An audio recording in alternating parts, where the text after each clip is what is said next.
Subscribe to the channel and also press the bell icon to never miss an update from Endeavour Careers. Hello and welcome to Endeavour's GK Capsule for April 2020.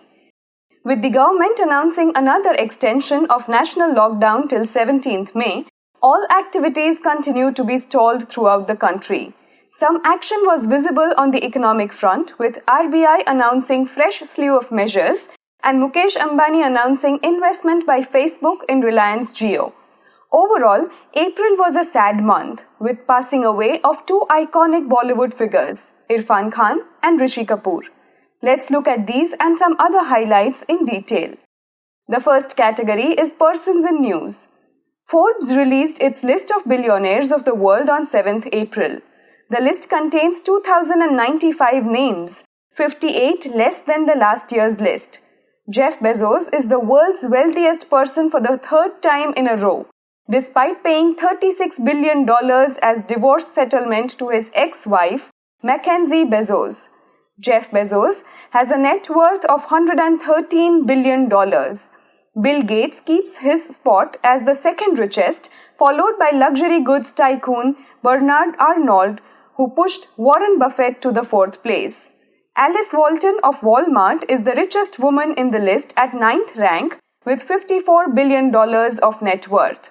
Reliance Industries chairman Mukesh Ambani is the richest Indian in the list. His collective worth is $37 billion. He slipped 12 spots from his previous rank in 2019 and is now the world's 21st richest person. Mukesh Ambani has also lost his earlier title of being Asia's richest person to China's Jack Ma. D-Mart's Radhakishan Damani is the second richest Indian on the Forbes list. He and his family has a collective worth of $13.8 billion. Philanthropist Shiv Nadar, banker Uday Kotak and industrialist Gautam Adani are among the top 5 richest Indians. There is a total of 9 billionaires from India in the Forbes list, including Lakshmi Mittal, Kumar Birla and Cyrus Poonawalla. Twitter CEO Jack Dorsey has pledged $1 billion to help the relief fund against coronavirus pandemic. This is so far the biggest individual donation to tackle coronavirus pandemic. Forbes estimated Jack Dorsey's net worth at $3.3 billion, with this donation almost one-third of his total wealth. Jack Dorsey donated the amount to his charity fund named Start Small, which would later focus on universal basic income and girls' health and education. Dorsey also announced that he was pledging his shares in his mobile payment company named Square and not Twitter. British Prime Minister Boris Johnson was finally discharged from ICU on 12th April. Boris Johnson was tested positive for coronavirus on March 27th and had isolated himself in his official residence. However, as his condition worsened, his medical team advised to shift him to ICU on 5th April. Later, in an interview, he disclosed that it was 50-50 case and doctors were even prepared to announce his death. He owed his life to doctors and other healthcare workers. As a show of gratitude, Prime Minister Boris Johnson gave his newborn son a middle name, Nicholas, in honor of the two doctors who treated him. Boris Johnson returned to work on 4th May after having recovered fully. April was a particularly tough month for Indian cinema, with loss of two iconic figures, one after the other. Irfan Khan, one of Bollywood's most recognizable face in Hollywood, died aged 53 years. He was battling with a neuroendocrine tumor since 2018. Just the next day, Rishi Kapoor died of bone marrow cancer at the age of 67.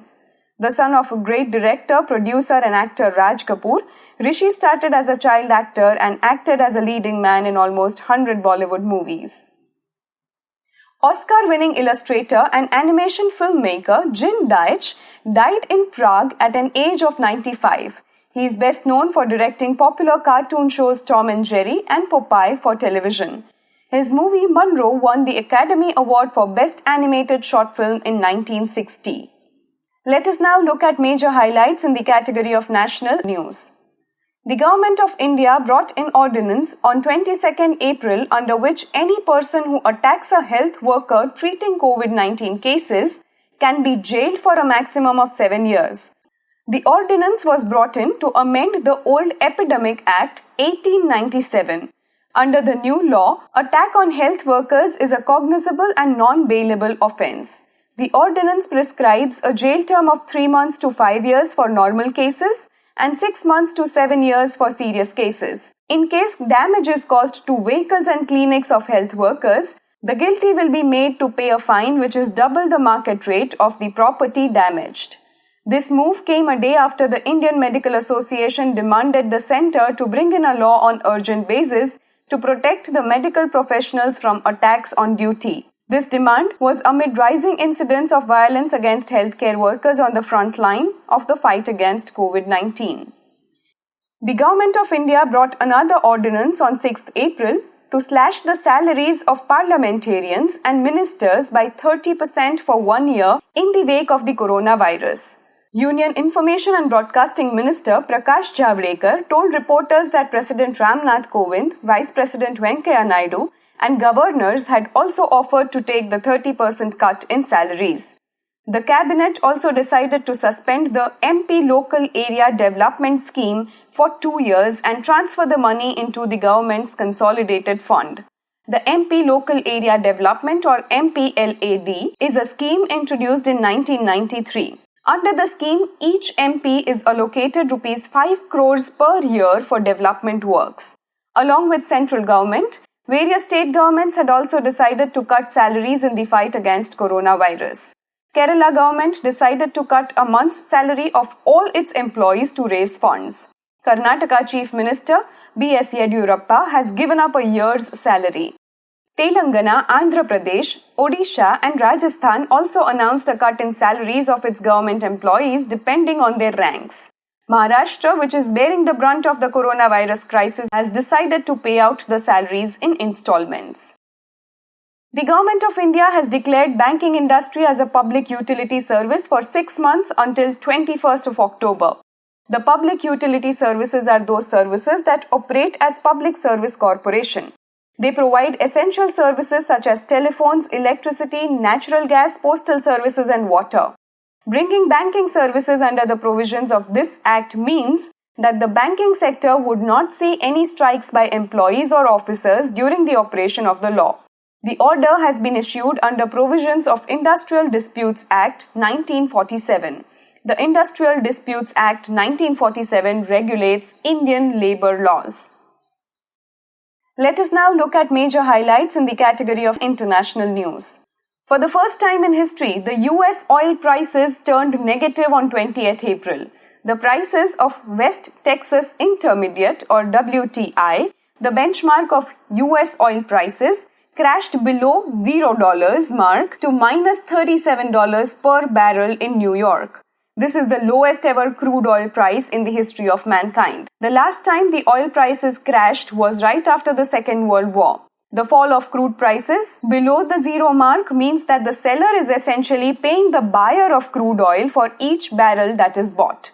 This major downfall of crude oil prices has brought to light a growing glut of crude and a lack of shortage space due to the lockdown imposed to control the COVID-19 pandemic. It is worth noting here that only the US crude oil prices had turned negative and fell below the $0 mark. Though the crude oil prices fell in other markets as well, but not so much. Senator Bernie Sanders dropped out from the race of US presidential elections 2020 on 8th April. His decision paved the way for former Vice President Joe Biden to become the nominee of the Democratic Party against President Donald Trump in the elections. Sanders' exit comes after a string of losses to Biden in the primary election.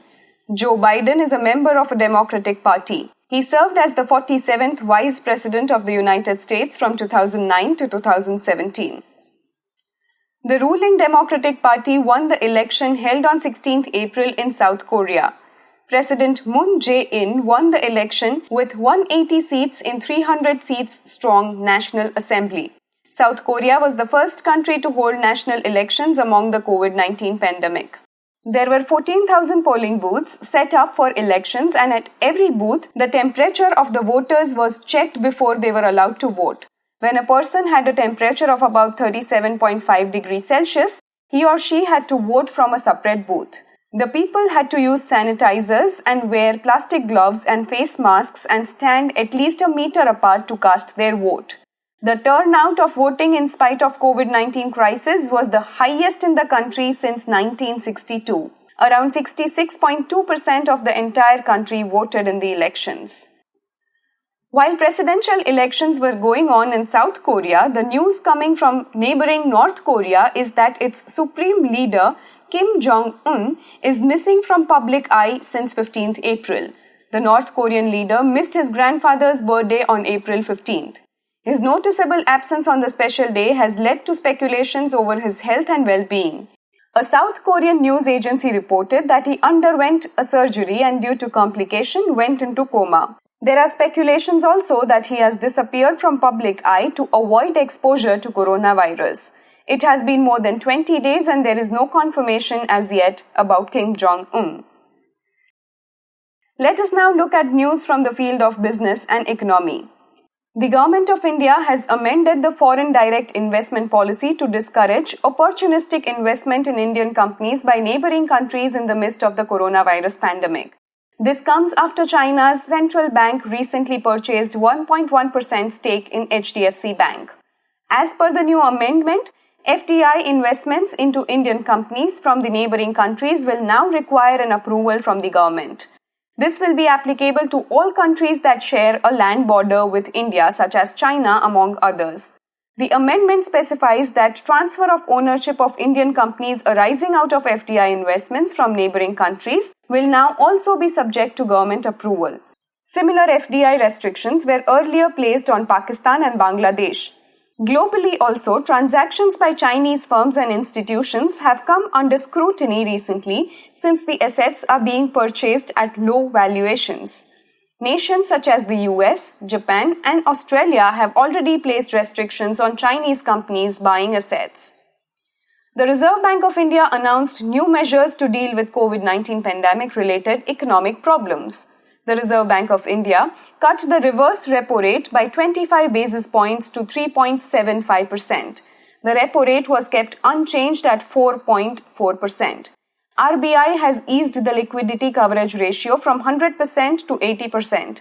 The LCR is the assets held by the banks to make sure its ongoing ability to meet short-term obligations are fulfilled.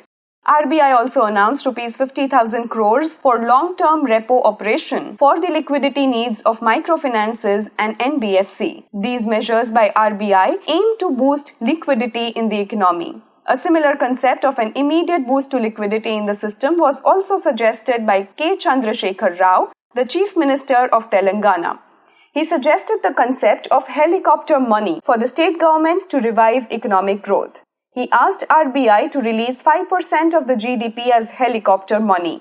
The helicopter money is a monetary policy tool which aims to provide money into a struggling economy. The policy intends to make more money available for the people to motivate them to spend more. The term helicopter money was framed by an American economist, Milton Friedman. RBI or government has so far not taken any decision on the idea of helicopter money. Reliance Industries Limited announced its venture into the retail market with the launch of online store JioMart on WhatsApp platform.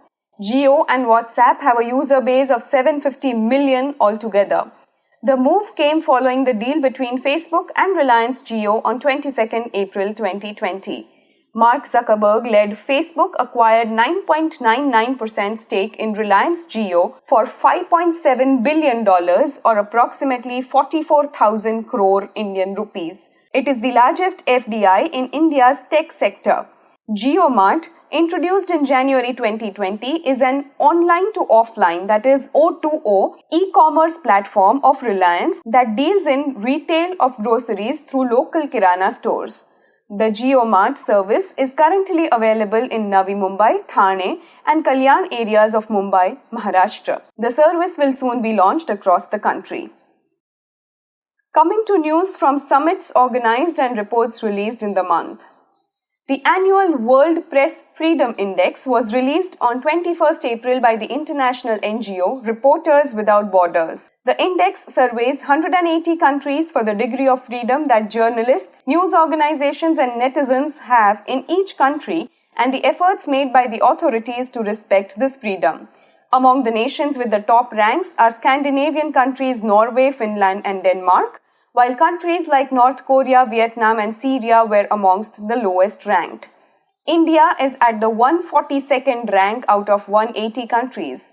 India ranked better than its neighbors Pakistan at 145th rank and Bangladesh at 151st, but worse than Sri Lanka at 127th and Nepal at 112th. India is 2 points below the last year's rank. Between 2013-14, India's rank remained at 140, while it marginally improved to 133 and 136 in the subsequent years but dropped to 140 in 2019. The United Nations Framework Convention on Climate Change or UNFCCC has announced the postponement of its annual climate change conference to 2021. The 26th Conference of Parties or the COP26 was to be held in Glasgow, Scotland during November-December 2020. The postponement of the conference has raised the fear of governments of different countries missing out on the target set under Paris Agreement of 2016.